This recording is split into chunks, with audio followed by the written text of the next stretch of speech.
What's up guys, Cody here with Dangle Nation. Guys, if you fish long enough, you know the old saying, if you can fish pre or post frontal fish, they bite the best. Well guys, I'm out here. I know it doesn't look like it, but it was just storming guys. Gully washer, turd strangler. Let's put it to the test guys. I'm out here as soon as the storm stopped. So we're post thunderstorm.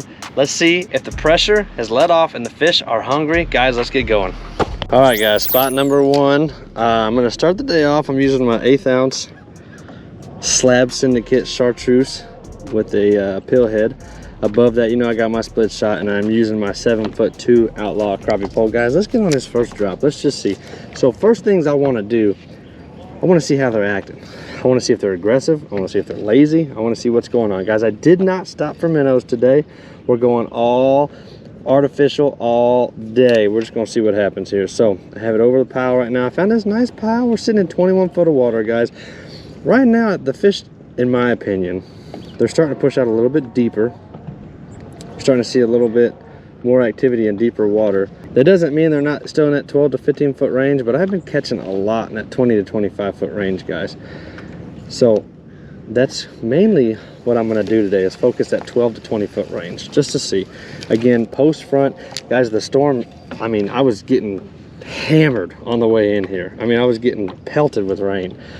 So I want to see if you fish long enough. You know, people always say if you fish right after a storm, that's when they're the best, that's when they're the most fired up, and I don't disagree with it, but I definitely want to put it to the test and see if we can get any of these fish to bite. Now I'm fishing this nice pile right here guys, and it does have fish on it. We can see the fish on it and in it. Now there's not 700 fish on it, but there's definitely enough to have a good day with.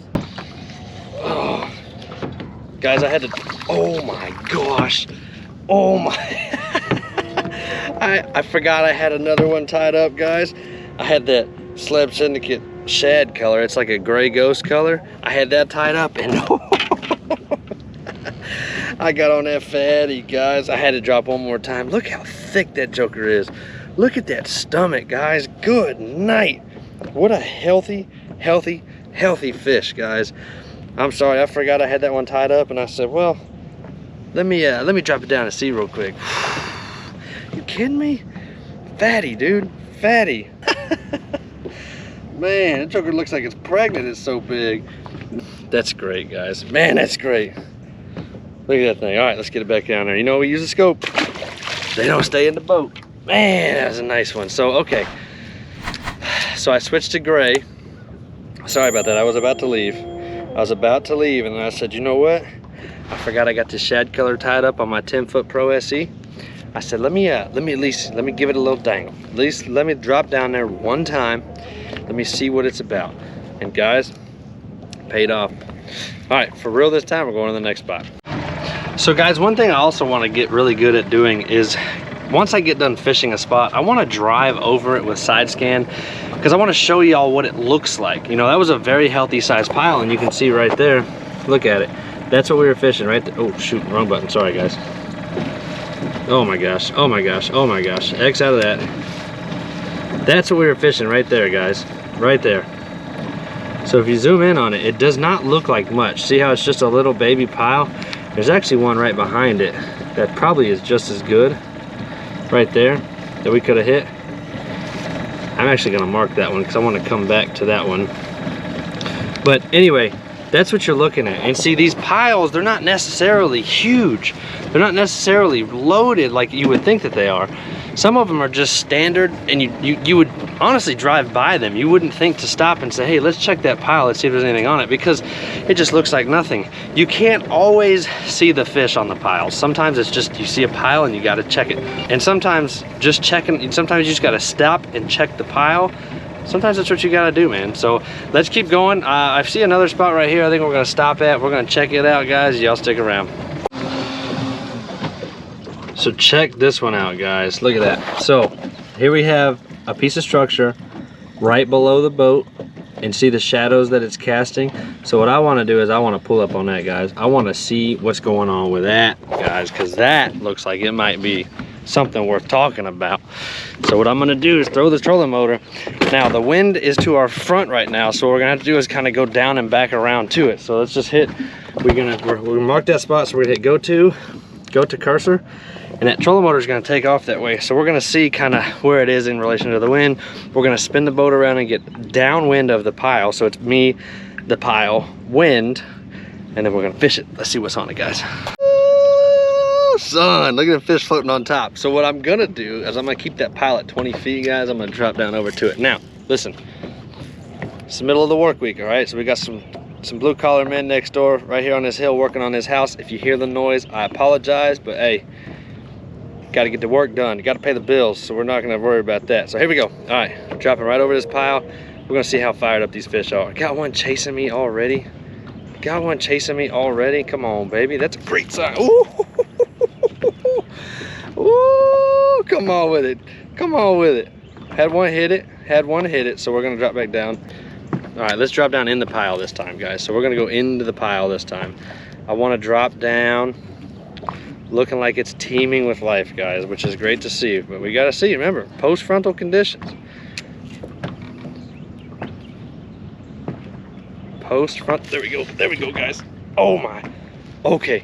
I have a fish, but he's on the branch. Now this is a tricky situation because if you pull too hard, you'll throw all the fish off the tree.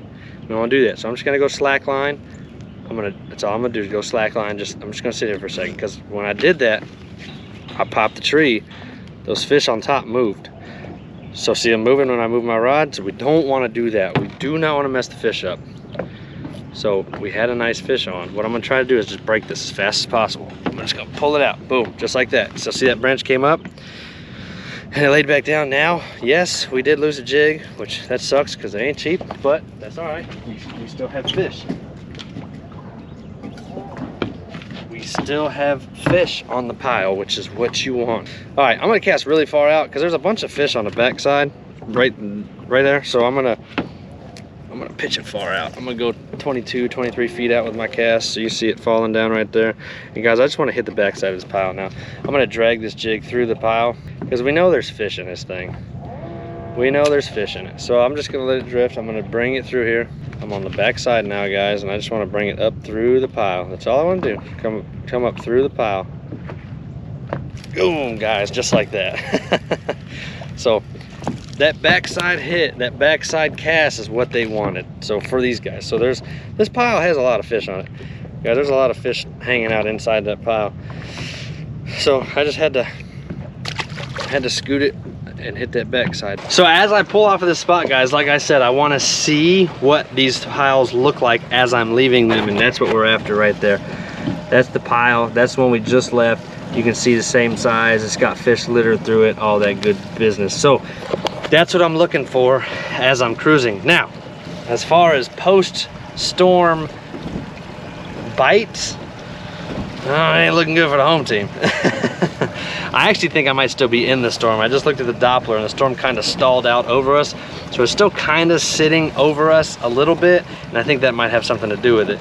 And it's kind of raining, just sprinkling a little bit off and on. I'm not 100% certain, but I bet tomorrow would be fantastic. But we're gonna keep cruising, check for the next pile that we come across, and hopefully Dex left some slabs. All right, guys, just pulled up on his little baby stump. I mean, he's a little guy. But we don't want to disregard the little stuff, because there are times when the biggest fish you will ever catch in your life are on the smallest structure you ever think you'll ever fish. So I pulled up on this one. The boat's still kind of getting situated here. Now listen, this pile has like 2 or 3 fish on it. They look like they're quality fish, and that's why we stopped, guys, because we want to see firsthand kind of what we're working with here.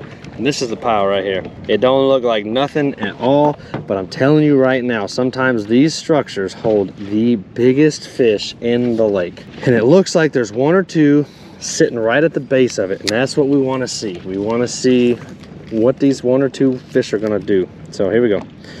Dropping down to it. I'm just going to drag it across them. That's all I'm going to do. Just drag it through that pile. The fish that I do see are at the very bottom. So that's what we're looking at, is at the very bottom. Guys, I'm telling you right now. I'm telling you right now. I'm telling you right now. Guys, this might be a PB. Oh my bucket, dude. Oh my bucket, dude. Oh my bucket. I told you. Man, I'm telling you right now. Guys, some of the smallest structures hold the biggest fish, guys. Oh my gosh. Oh my gosh, that's a 15-inch fish, guys. 14, 15 all day. And look what I caught it off of. Guys, I'm telling you right now, the camera wasn't recording the front one. Hopefully we got it on the chest. Guys, I'm telling you, look, this is what it looks like on the screen. Guys, it's nothing. It is nothing. But I'm telling you, it's something. It is something. Man, I'm telling you right now, that fish is a dandy. Let's see. Okay, he's 13 and a half. Still, man, I'm telling you right now, guys, some of the smallest structure you can find holds some of the biggest fish in the lake. I told you there was 1 or 2 down there, and guys, fantastic. Let me get some pictures of this dandy, and we're gonna send him on back.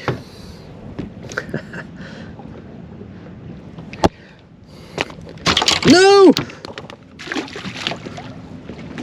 I didn't get a single picture. Oh. Ah. Hey, sometimes that's how it is, but guys, check it out. That pile actually looks empty now. That's what I was saying. A lot of these piles, man, you'll pull up and they'll only have 1 or 2 good fish on them. But I'm telling you, I would really strongly encourage you to still hit those piles and still see what they're about. Because look, guys, I'm gonna turn the screen. I'm gonna flip you around here. I'm gonna turn the X off. But look, that's what we're fishing. Nothing. It looks like absolutely nothing. But I'm telling you, please, please, please do not pass these piles up. I know they look like, there's nothing there, but please drop down on them. I caught that dandy. So let's keep cruising. That's what I've been doing, trying to get to the next spot. But I saw that and said, let me make sure. Let's keep going to the next spot. All right, guys, I just pulled up on this structure here. It's actually a tree that's laid down. And if we were standing at the tree, imagine it fell right in front of us. So we're right at the head of it. The trunk is directly in line with us. And when we go to leave, I'll show you what I mean. But let's cast out here. It looks like we got a handful of little slabby patties at the end of it, huh? So let's drop down in here and see what we can do. Now, given the location and the amount of fish that I see, it's probably they're going to be good eaters. Good eaters right here is what I would call this. Let's see. So it looks like all the fish, like I said, we're at the head of the tree, so as if the top is right in front of us, which is, that's not a problem. There we go, guys. And look, that's what I thought. I mean, absolute magnums down there, guys. Look at that. I mean, you better, hey, I'm actually going to call the taxidermist on this one. I have to get my nippers to try to get this one out. Give me a second, guys, because he absolutely inhaled this jig. So I got a pair of mosquitoes here that I'm going to try to get it out with without wrecking his whole mouth, because I don't want to hurt him. There we go. Now let me take some pictures because this is hilarious. Okay, all right, we put him back. That's what I figured, guys. We're gonna drop down here one more time. Again, just based on what I know and based on what I see, I figured that they were a bunch of shorts. But we are in 20 foot of water, that's good. So this is a good pile to mark for the future.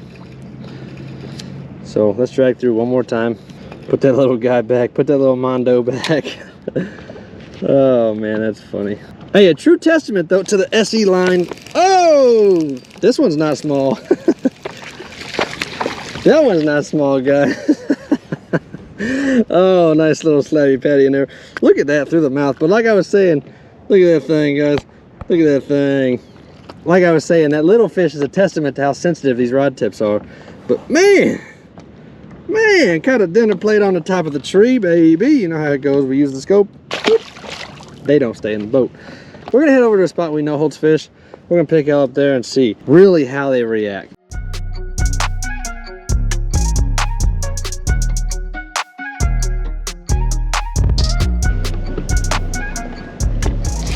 There we go. Golly.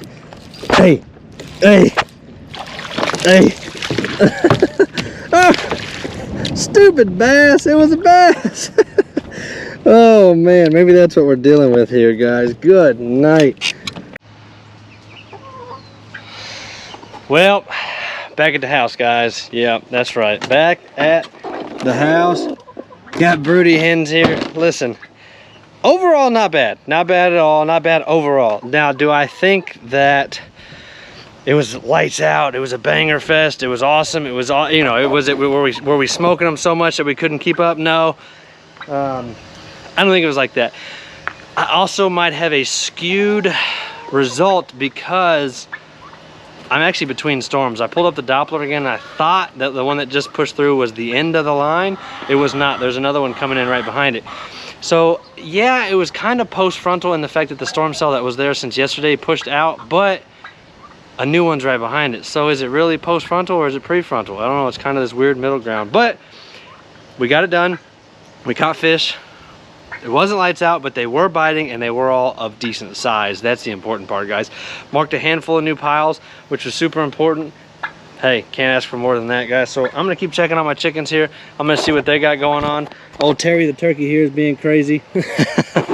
So guys, I hope y'all enjoyed that one. Hopefully you picked something up, guys. I really wanted to see pre or post frontal. My next video that I do this same scenario on, I'll ensure that we are post frontal.